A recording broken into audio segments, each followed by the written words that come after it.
Politicando, todas as semanas, na Rádio Transforma. Com Eldad Mário, Lígia Portovedo e José Afonso Ferreira. Moderação de Henrique Prior.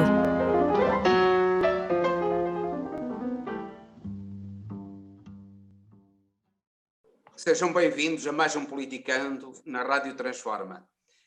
No YouTube, no Facebook, no Instagram e noutras redes sociais. Vamos falar, em primeiro lugar, da pandemia que está a devastar Portugal, depois das presidenciais e, finalmente, da tomada de posse de Joe Biden e das consequências que essa tomada de posse e a presidência de Joe Biden trará para os Estados Unidos da América e para o mundo, inclusivamente. Então, começamos primeiro pela pandemia e, antes de mais, as minhas saudações à Lígia, ao Mário, ao Afonso e os meus agradecimentos por estarem aqui na Rádio Transforma. Então, vamos começar pela pandemia e começo pelo Afonso. São números assustadores que temos. O que dizes a estes números assustadores? São mesmo assustadores. Boa tarde, Henrique. Boa tarde, Lígia. Boa tarde, Mário. Boa tarde, Afonso. Nós estamos a viver um tempo de guerra. Alguém dizia um dia destes que já temos mais mortos em menos de um ano do que tivemos na guerra colonial. A imagem dos mortos deste dia, acho que hoje alguém dizia que de facto cai um Airbus todos os dias, ou um Boeing da aviação comercial cai cheio de portugueses todos os dias. Os 220, andamos nos 200 e pico, é um avião da aviação comercial, ou 4 autocarros, para termos a ideia de pessoas que morrem só com Covid. Temos um excesso de mortalidade do ano passado, de acima de 10 mil mortes não Covid. Portanto, há depois os danos laterais ao Covid. Estamos a viver um momento, de facto, de grande catástrofe, de grande dor, de grande sofrimento. À parte, eu confesso que custa ver os jornais, custa ver as nossas redes sociais e ver tanta gente que se... E, portanto, a primeira palavra dava ao sofrimento dos portugueses, das famílias. Eu confesso que nos últimos dias tenho visto partir pessoas, e não foram só idosos, e pessoas que gosto muito, e pessoas que tenho muita saudade. Este sentimento e portanto estamos a viver uma dor coletiva muito grande, que a Lígia saberá muito melhor do que eu explorar. Dito isto, e há um problema que é um dos principais problemas. Eu andava para desafiar aqui o programa para debatermos um dia destes, mas no fim disto tudo, eu acho que se impõe uma grande reflexão. Acho que um dos principais problemas do nosso país é a demografia, e que vai ter um agravamento e uma transformação ainda muito grande. Depois disto está a ter transformações demográficas muito grandes, que eram de si um problema. Desde logo pela queda da natalidade do ano passado, que já não era famosa, pelo aumento da mortalidade, provavelmente também haverá, se calhar, uma queda da esperança média de vida, porque são números de facto avassaladores e pelas projeções ainda a posição vai no adro, porque infelizmente a tendência ainda nem sequer estamos no pico, e portanto estamos com números elevadíssimos.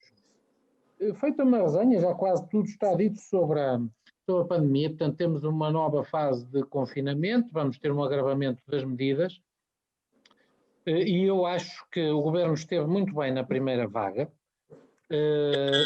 E depois houve aqui algum libertário, isto é muito português, houve aqui algum libertário. No verão achamos que isto estava tudo ganho e que a vitória estava ganha. Estamos a dar prémios, o primeiro-ministro a dar prémios aos médicos, a chamar para cá campeonatos de futebol, Fórmula 1, já se falava no possível regresso da Fórmula 1, e de repente fomos surpreendidos da pior forma. E é um erro coletivo, é da sociedade, é de todos nós, mas há um erro de enquadramento e há um erro aliás, esta semana o mesmo governo começa a semana a dizer que vai abrir os ATLs, que as escolas vão ficar todas abertas, vai testar os alunos todos, e acabamos com as escolas todas fechadas, desde o pré-escolar até o universitário, e, portanto, nota-se aqui um desnorte completo. Não é uma crítica, é apenas uma constatação. Pudera, porque de facto a realidade é trágica. Somos neste momento entre campeões e vice-campeões do mundo nesta tragédia. E, portanto, um apelo a que todos nós façamos aquilo que está ao nosso alcance, nomeadamente... É só o governo que tem responsabilidades nisto. Ficarmos em casa, temos todos, já o disse, temos todos essa responsabilidade. Mas isto mostra, e para terminar, uma coisa também importante. Eu acho que desde a Expo 98, todos os governantes e todos os governos têm procurado mostrar uma realidade que não é inteiramente verdadeira, ou em muitos aspectos é falsa. Isto vem expor a fragilidade estrutural do nosso país a muitos níveis. As desigualdades sociais. Agora vou fazer um discurso que os meus amigos à esquerda gostarão, mas eu não seria honesto enquanto cidadão, enquanto democrata cristão, enquanto católico, enquanto economista, se não fizesse esta constatação. Isto vem expor que nós somos um país muito frágil, com uma estrutura produtiva fraca, com fraca produtividade, com fraco rendimento, com um rendimento fraco, ainda por cima muito desigualitário na sua distribuição, com enormes desigualdades sociais, com um sistema nacional de saúde razoável para o país que somos, mas com muitas debilidades e com desinvestimento nos últimos anos, fruto das crises sucessivas que temos tido, e isto numa frase vem espelhar a fraqueza de Portugal. Não é à toa que somos estatisticamente, neste momento, em muitos aspectos, da cauda da Europa, temos sido sucessivamente ultrapassados, vamos continuar a ser. Isto veio expor toda a nossa fragilidade. Isto não é uma crítica a este governo, a estrutura, nós temos de ter a consciência que não é porque fazemos um campeonato do mundo, temos a Fórmula 1, fazemos Expos e temos um Ronaldo e temos umas seleções que passamos a ser um país rico, não somos. Somos um país pobre, somos um país que tem muito a melhorar, que tem muito que trabalhar e que temos que pensar todos em melhorar este país. Portanto, temos vivido nos oásis temporários e temos sido enganados. E esta crise veio no teste, isto é o teste do algodão ao nosso país e fracassamos. É o país que fracassa. É os governos, é as empresas, é as famílias. Somos um país pobre e frágil, muito frágil. E desejo a todos rápidas melhoras e que todos façamos todos nós demos o nosso contributo e um abraço muito solidário a todas as famílias que sofrem neste momento. Mário, tu és da mesma opinião que nós somos um país pobre e que estamos sempre em último lugar em muitas coisas e que isto não é mais do que o espelho dessa pobreza, dessa incapacidade que parece secular, dessa baixa produtividade e do desinvestimento no Serviço Nacional de Saúde. O que é que tu achas? As responsabilidades do governo e da população em geral também. Eu vou compartimentar a minha intervenção em 3 pontos. Em primeiro lugar, o comportamento do governo relativamente à questão da pandemia. Em segundo lugar, o comportamento da população relativamente à crise pandémica que estamos a viver. E em terceiro lugar, terei que também falar sobre o plano de vacinação que está previsto e cujas prioridades estão a ser definidas.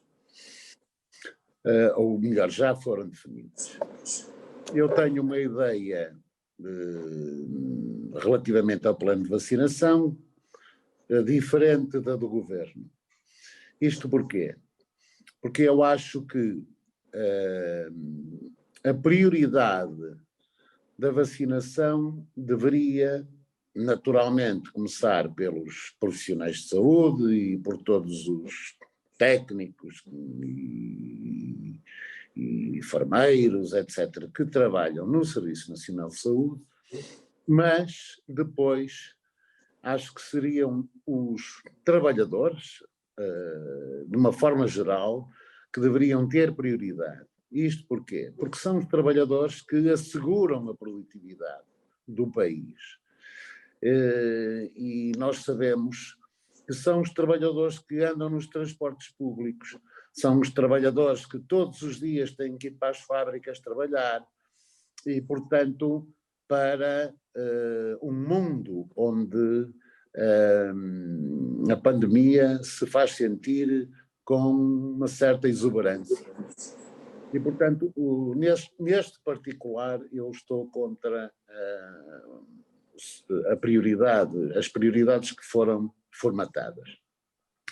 Relativamente ao comportamento do governo, tirando este aspecto, eu acho que tem, como fazem de resto a maior parte dos países europeus, tem andado atrás do prejuízo. E em vez de andar à frente, ou prevendo aquilo que pode acontecer, o nosso governo tem andado um pouco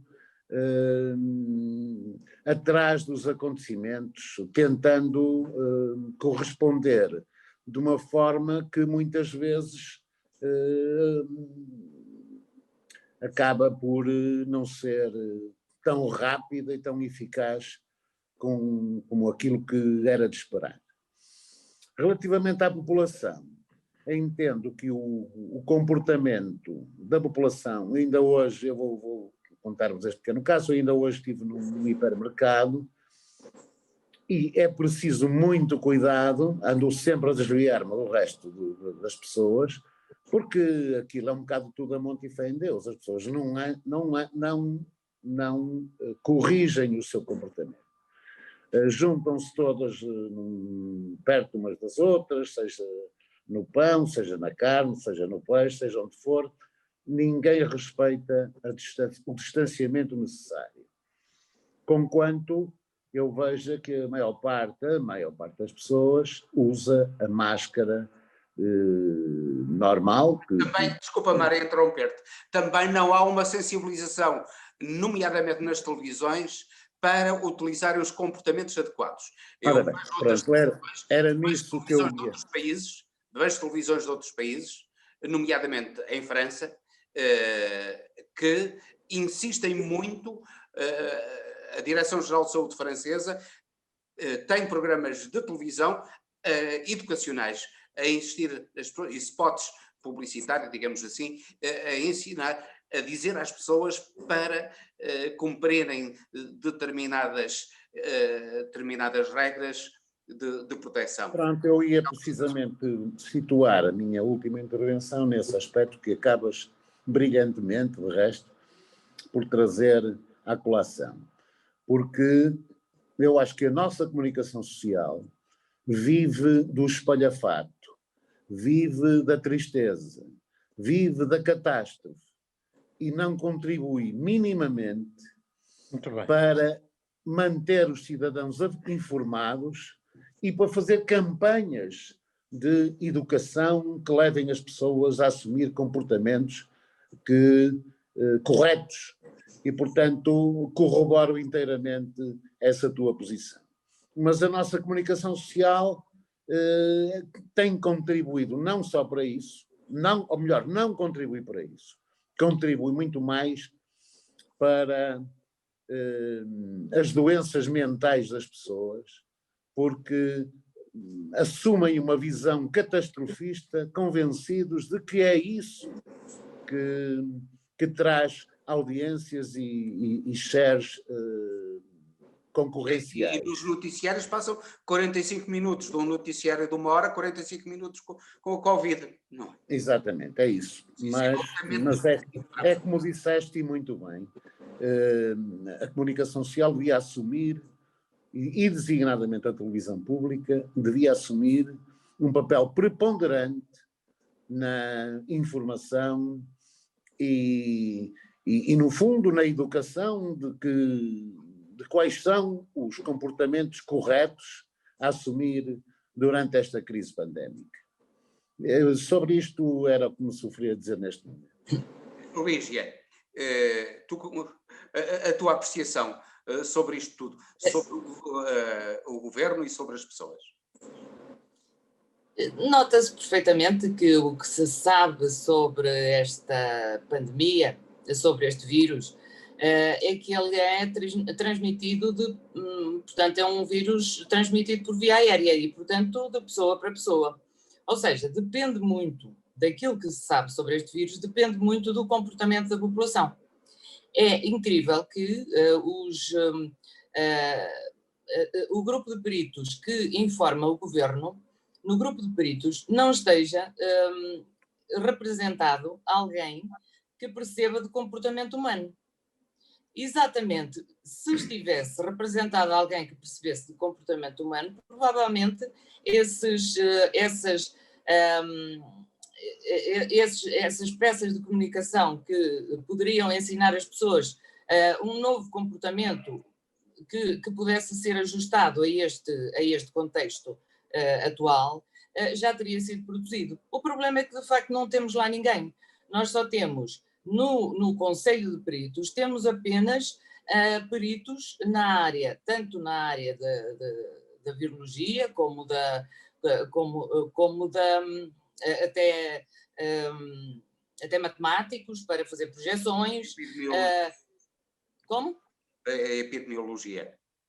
Epidemiologia, portanto, mas nós não temos ninguém que esteja, que temos muita gente que percebe de vírus. Psicólogo, quando neste momento Exatamente. o psicólogo era muito importante lá. Era muito importante, porque efetivamente tudo isto e tudo o que se sabe sobre este vírus depende do comportamento das pessoas.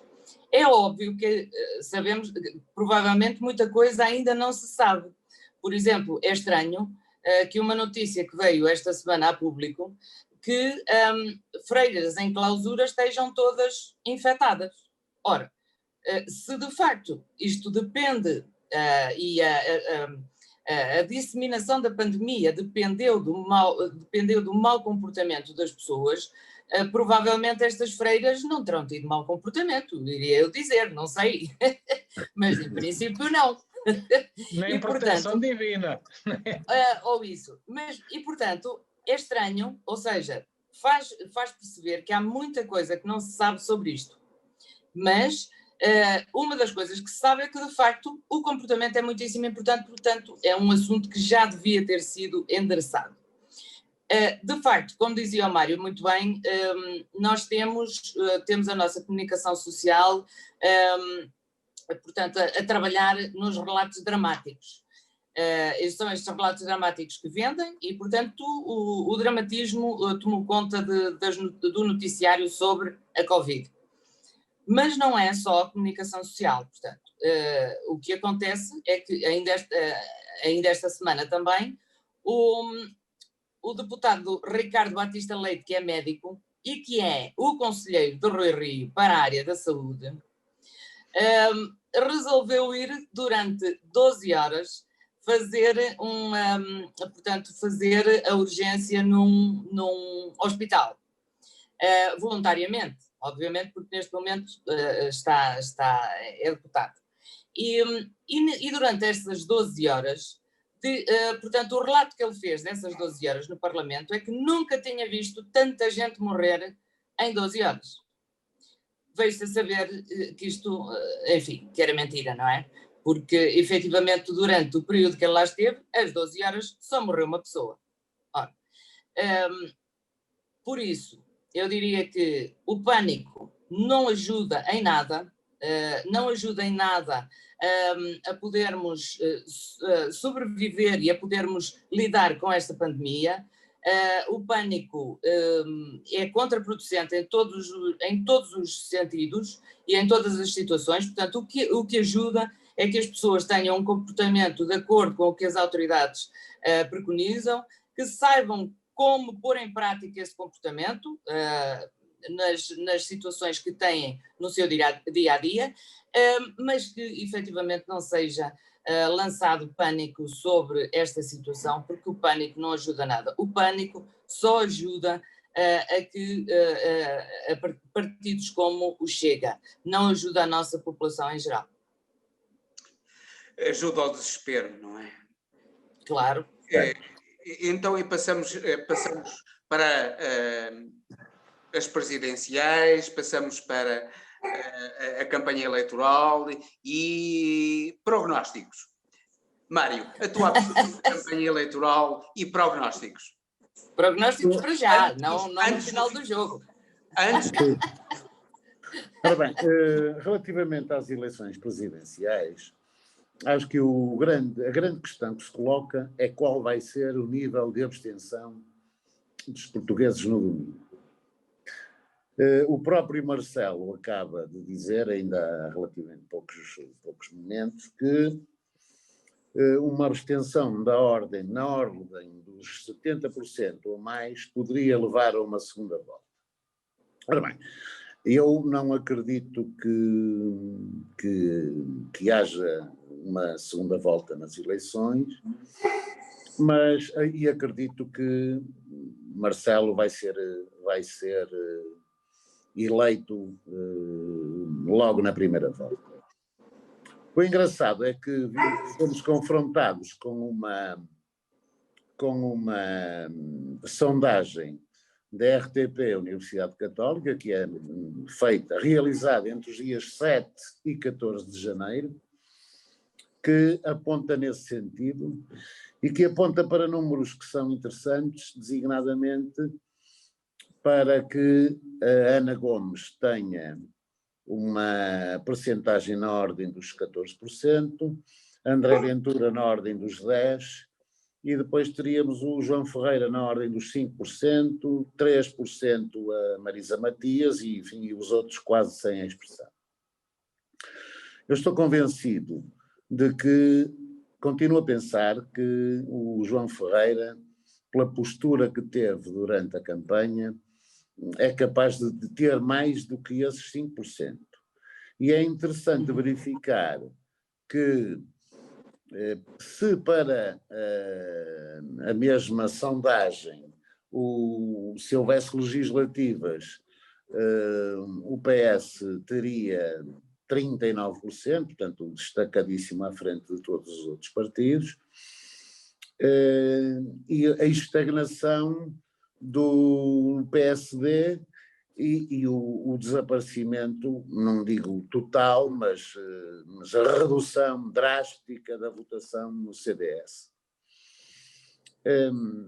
E, portanto, o que diria das eleições presidenciais é que eu prefiro o PS de António Costa do que o PS de Ana Gomes e daquela pequena seita do Leitão da Bairrada. Embora nada tenha... De acordo. Embora nada tenha contra o Leitão da Bairrada. Isso é crime contra a economia nacional e contra o bom gosto. Exatamente. Mas é o PS de Ana Gomes, da Ana Gomes, que diz que estava a receber e acolhia com gratidão muitos apoios por parte da direita. É esta Ana Gomes que ataca o primeiro-ministro, que não é, nem mais nem menos, que o secretário-geral do seu próprio partido.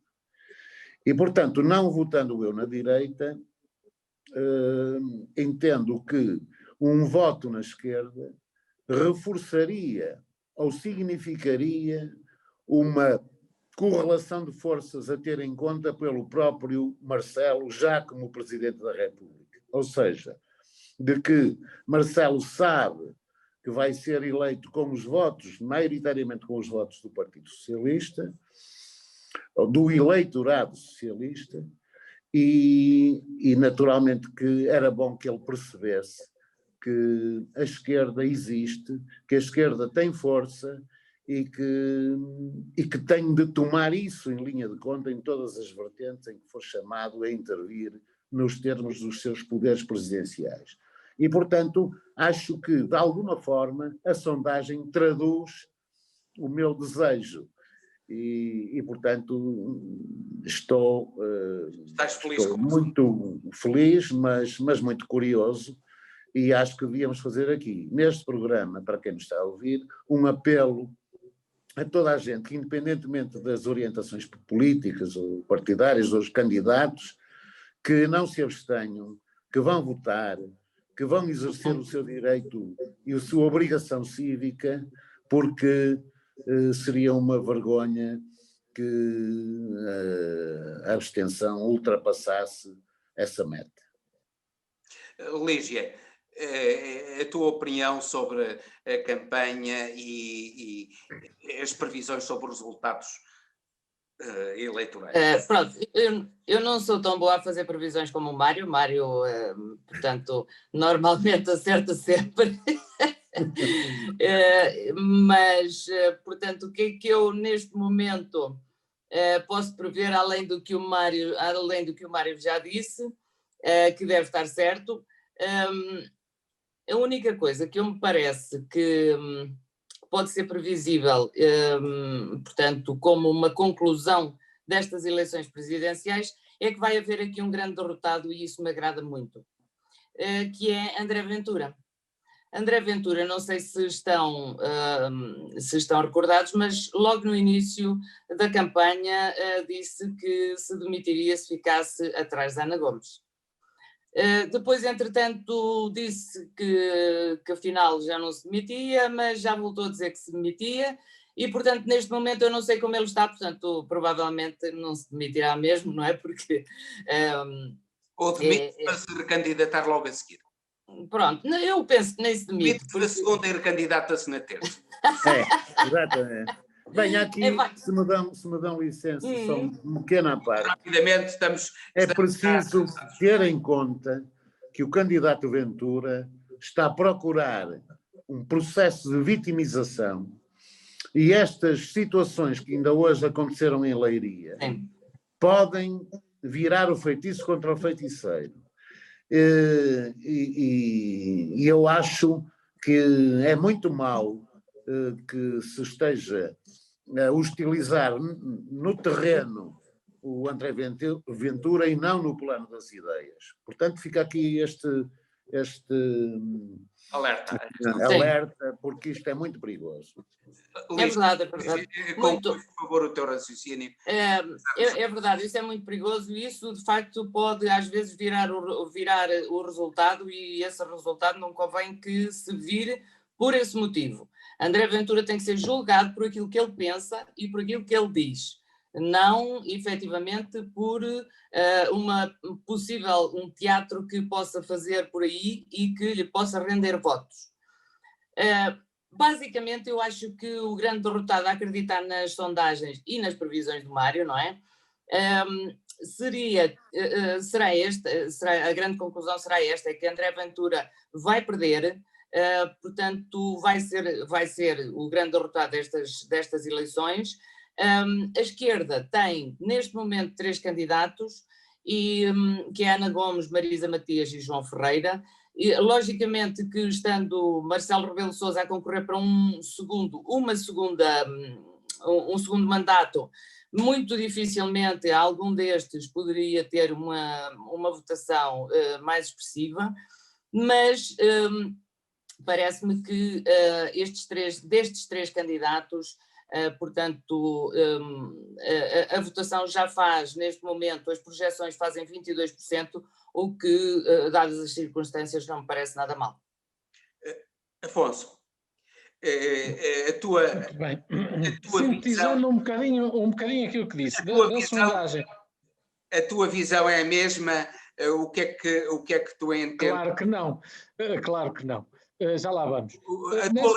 Na sondagem da RTP e do Público salientam-se aqui vários aspectos. E há aqui uma dúvida que eu tenho já agora sobre ela. Há aqui uma variável que vocês não falaram, é que eu acho que não é despiciente, que é a questão dos lábios e o aquecimento, o endurecimento. O Mário aflorou agora que a campanha sofreu desde há uma semana para cá e que não está refletida nesta sondagem ainda, que terminou dia 14. Então, eu não sei os efeitos deste endurecimento do discurso, deste combate ao André Ventura e do André Ventura ao Bloco de Esquerda, da questão dos lábios, das mulheres... E dos ciganos e dos não ciganos, se isto vai ter algum impacto ou não. E esta, não sei se vai sair ainda, provavelmente na sexta, ainda é capaz de sair alguma sondagem que nos possa iluminar um bocado o espírito sobre isto. Mas desta sondagem, fazendo fé nela, que vale o que vale, salienta-se, eu também sou dos que penso que 70-30, a abstenção será bastante elevada. E que é um risco, sobretudo para Marcelo Rebelo de Sousa, que é quem perde mais com a abstenção, pois acho que o João Ferreira e o André Ventura serão, à partida, os grandes beneficiários, que serão quem tem um voto mais militante. As pessoas que estão dispostas a votar no André Ventura são muito militantes, está-se a ver isso, e o Partido Comunista tem a sua máquina, um voto muito militante, e acho, aí concordo com o João Ferreira, beneficiando um pouco da fraqueza da Marisa Matias, que já perdeu o glamour e a graça de outros tempos, e o próprio Bloco de Esquerda está numa fase menos boa, nada que eu já não tivesse previsto quando eles votaram contra o orçamento. Não é por isso, Zé Afonso. Mas a Marisa Matias não tem a graça que teve de outras ocasiões, não está na rua como estava noutras ocasiões, é uma das vítimas também da pandemia, politicamente falando, e portanto o João Ferreira está a capitalizar alguma coisa. Mas há aqui duas ligas, há uma primeira que tem 3 candidatos acima nos 2 dígitos e depois há todos os outros. A Lígia diz que há aqui um derrotado. Eu acho que o derrotado nestas eleições, considerando o André Ventura, o Marcelo Rebelo de Sousa do centro-direita, é a esquerda, porque se juntarmos os 60 mais os 10 do Ventura e mais aqui os 3 do Maia, estamos com 3/4 da votação no centro-direita, mas se juntarmos só o Marcelo Rebelo de Sousa e o Maia, temos aqui 60 e tal % à partida dos votos. Portanto, quem perde claramente estas eleições basta o Partido Socialista não ter um candidato definido, é a esquerda. É 60% de 30%. De acordo, mas isso é o que é. Eu sou contra as eleições serem nesta altura. Eu percebo o que o Mário diz, subscrevo, mas acrescento uma coisa: vão votar, mas com todos os cuidados do mundo, e é um grande risco e uma grande irresponsabilidade do Estado, numa altura destas, fazer um ato eleitoral. Suspender um estado de emergência. Então tínhamos suspendido o estado de emergência para alterar a Constituição, se isso era necessário, não discuto que não sou jurista, e tínhamos adiado as eleições, não venham dizer que é populismo. É mais uma falha. Não sabíamos por quanto tempo. É uma falha de Estado grave. Mas não sabíamos por e quanto uma tempo. Irresponsabilidade. Só para terminar, relativamente aos debates, há aqui um dado que eu quero dizer: Marcelo Rebelo de Sousa teve mal, sobretudo teve mal por não respeitar as eleições e não contribuiu também para combater a abstenção. Não faz o direito de antena, não preenche o direito de antena. Acho que é um desrespeito pelo ato em si. E, portanto, Marcelo Rebelo de Sousa teve mal. André Ventura mal também esteve, não tem contribuído positivamente para nada nestas eleições. Há aqui também candidatos, só há 2 candidatos a presidente, é Ana Gomes e Marcelo Rebelo de Sousa, são verdadeiramente candidatos a presidente. Todos os outros são candidatos partidários ou com outras motivações. Globalmente tem sido um debate fraquíssimo, não se debate nada. Aliás, vê-se quando o tema de campanha durante uma semana é os lábios pretos ou os lábios vermelhos, seja lá com o que tem de subjacente, isto diz-nos muito do nível do debate. Não se fala nada da Portugalidade, não se fala da crise, não se fala de nada. E muito menos do que é que se pretende, nem ao menos de uma revisão constitucional das funções de um Presidente da República. Eu imagino um jovem de 18 anos que vai votar pela primeira vez, há de se questionar muito o que é que eu vou votar, ninguém esclarece nada disso, para que é que serve o Presidente da República, quais são as funções, em que é que ele contribui para o bem-estar do país. É um debate fraquíssimo e, portanto, espero que as pessoas façam as suas escolhas livremente e que votem, que participem, mas com todos os cuidados, e antevejo uma abstenção elevadíssima que ponha em causa a própria legitimidade do Presidente da República. Eu acho que é um Presidente da República fragilizado logo à partida, quando tem, se calhar, menos de 20% dos eleitores efetivos que terão votado nele, não é? É uma maioria muito minoritária, passa a expressão. Agora, saltamos então para os Estados Unidos, para a tomada de posse de Biden, e o que nos espera com a administração Biden, diferenças e o que nos espera com a administração Biden, nomeadamente relativamente à Europa e a nós, Portugal. Eu pedia-lhes síntese.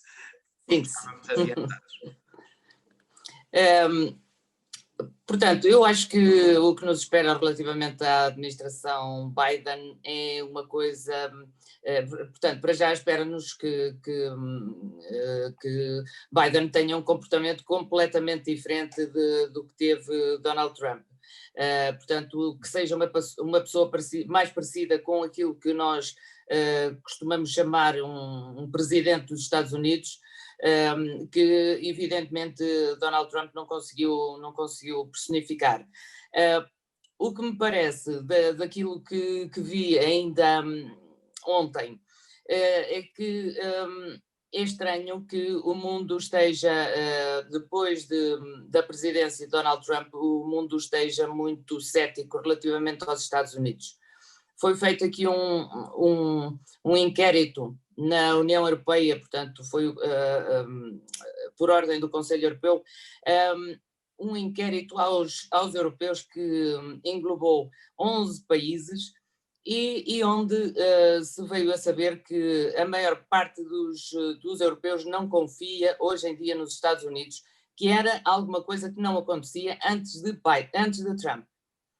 Portanto, o que me parece é que Donald Trump deu cabo da imagem externa dos Estados Unidos e deu cabo da imagem externa na pior das vertentes, que é, hoje não se confia nos americanos e pelo menos os europeus não confiam nos americanos como parceiros. E, portanto, esta desconfiança não é de modo nenhum uma boa notícia para as relações bilaterais com o resto do mundo. Eu acho por isso que Biden vai ter aqui muita coisa para acertar, principalmente na reputação internacional dos Estados Unidos e, por outro lado, internamente vai ter, de facto, muita coisa para voltar a construir. Aquele país é um país que está dividido, como sabemos, tem ninhos de víboras, autênticas víboras de extrema-direita, que foram, agora nos últimos tempos, nos tempos de Donald Trump, foram florescendo, e de facto Biden herda um país que está completamente dividido, um país que tem realmente internamente grupos muito perniciosos, e depois externamente herda também uma imagem norte-americana de desconfiança. Portanto, a maior parte dos europeus, por exemplo, também acha que os Estados Unidos não vão mais liderar o mundo. Não vão, e a maior parte dos europeus também não quereria que os Estados Unidos liderassem o mundo e quer que a Europa tenha uma atuação mais independente dos americanos. Isto é muito significativo e dá conta do extremo trabalho que espera Joe Biden. O que Biden disse na sua cerimónia de posse, acho que há aqui uma frase que é emblemática e que é muitíssimo importante e dá-nos alguma boa perspectiva sobre o que ele irá fazer a seguir. Biden diz: nós vamos liderar, claro, ele tem que dizer isso, porque os americanos querem liderar, mas ele diz: nós vamos liderar não pelo exemplo do nosso poder, mas pelo poder do nosso exemplo.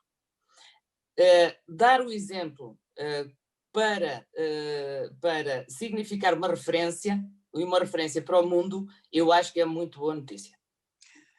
Zé Afonso, eu pego nesta frase que me pareceu exemplar e de uma mudança estratégica, até de concepção estratégica de posição dos Estados Unidos no contexto mundial.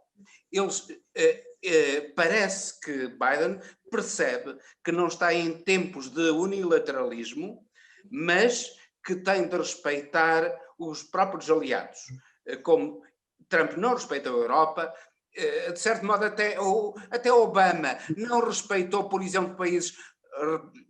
Nós pensamos, por exemplo, nisto.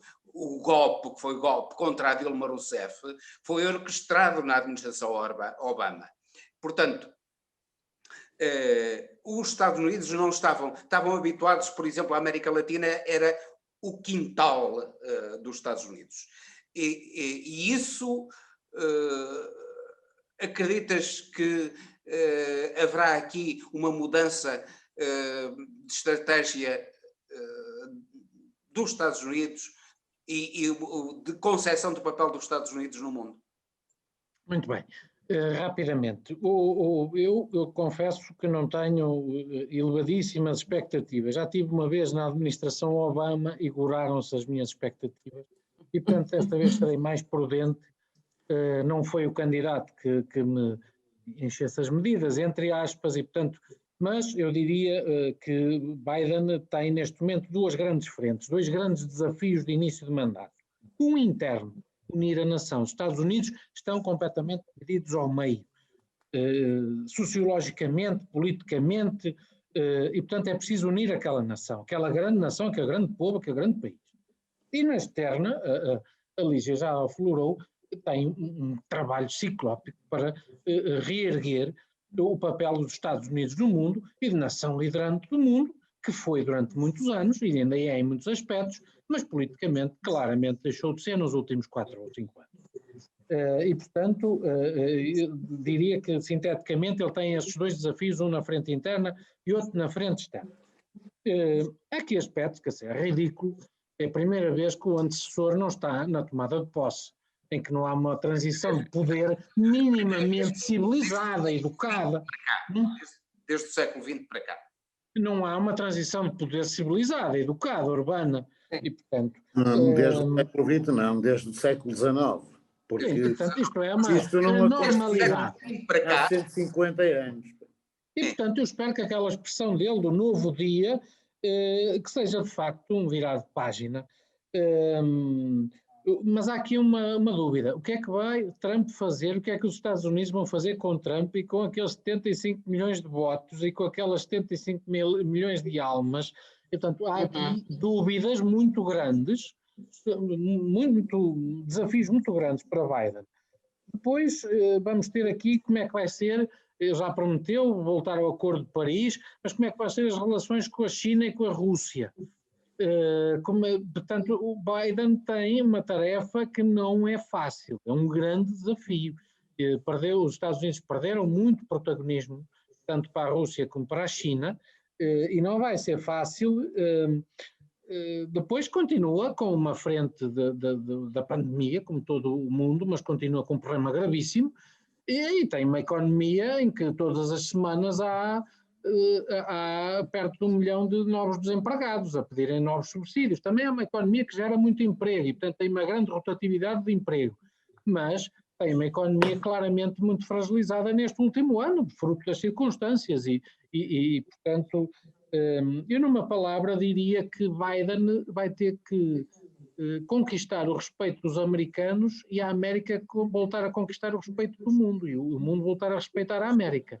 Eu diria que numa palavra é respeito. O mandato dele tem que ser marcado pelo respeito. Se ele conseguir respeitar os americanos respeitarem a ele e respeitarem, e os americanos e o país, a nação americana respeitar o mundo e fazer-se respeitar no mundo, tem de facto um mandato ganho. Mário, também muito brevemente, para concluir. Muito brevemente o seguinte. Trump significou para o mundo, sobretudo, uma imagem do que pode ser um líder de extrema-direita a liderar um país. E, designadamente, um líder de extrema-direita a liderar um país poderoso como os Estados Unidos.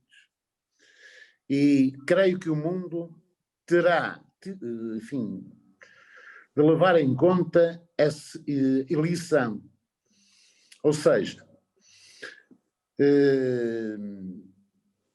o mundo sabe hoje, ou ficou a saber, o que é que significa uma pessoa a liderar um país que se pretendia, ou sempre pretendeu, ser, no fundo, o grande ordenador da democracia a nível mundial, e que, no meu entender, muitas vezes falhou nessa missão, que aliás nem deveria tê-la, porque eu não concebo países que sejam moderadores do que quer que seja, mas vamos ater-nos ao fundamental. Fundamental é que, como disse o Afonso, muito bem, ele tem que reerguer a imagem de um presidente dos Estados Unidos que foi completamente trapaceada por Trump. Começou a tomar medidas que eu penso que são importantes, designadamente revogando tudo quanto defendia Trump para o ataque à pandemia, retoma as contribuições americanas para a Organização Mundial de Saúde, o que é importante. Vai ter, desta vez, creio que um papel mais negociador com os seus parceiros da NATO. Tem ideias que me parecem muito aproveitáveis relativamente à reabilitação do programa de saúde que já vinha desde o tempo de Obama e que Trump destruiu completamente. E vem, creio eu, inaugurar uma forma nova, provavelmente, dos Estados Unidos estarem no mundo. Isto porquê? Porque eu acho que o mundo civilizado e a Europa, sobretudo, ficaram a saber que é o reforço da Europa, o reforço da União Europeia é absolutamente fundamental neste contexto mundial que vamos ter a seguir nos próximos anos. E, portanto, eu espero que esta lufada de ar fresco que parece, de alguma forma, informar a política de Biden, não vá depois desgastar-se numa política agressiva com a China, com a Rússia, com a Turquia, com o Irão, etc. Penso que também é muito importante saber quais vão ser o tipo de relações que Biden vai implementar com Tel Aviv e com Israel, porque isso é fundamental para manter a paz no Médio Oriente.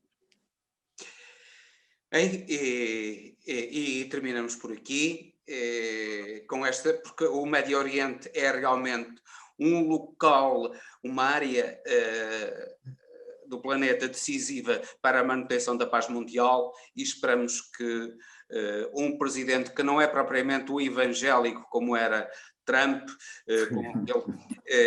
que é católico, tenha uma visão do mundo e do Médio Oriente diferente da de Trump, que provavelmente estava convencido que era também ele próprio o Messias que vinha salvar a América, o do Brasil. E terminamos assim, despedindo-nos com amizade. Um homem de bem. Despedindo-nos com amizade até ao próximo Politicando, na Rádio Transforma, no YouTube, no Facebook, no Instagram e noutras redes sociais, pedindo-lhes que subscrevam o canal da Rádio Transforma, que partilhem o programa, que o comentem, que o discutam, que mandem mensagens para este programa, avisando que na segunda-feira iremos fazer um direto, muito importante. Na segunda iremos fazer um direto e pedimos a todos os que nos estão a escutar neste momento para na segunda-feira às 6 da tarde estarem no Zoom para participarem no direto que iremos fazer aqui no rescaldo das eleições presidenciais. Então, até segunda-feira para todos.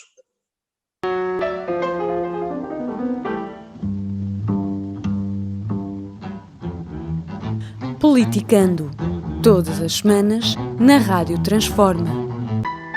Com Eldad Mário, Lígia Porto Vedo e José Afonso Ferreira. Moderação de Henrique Prior.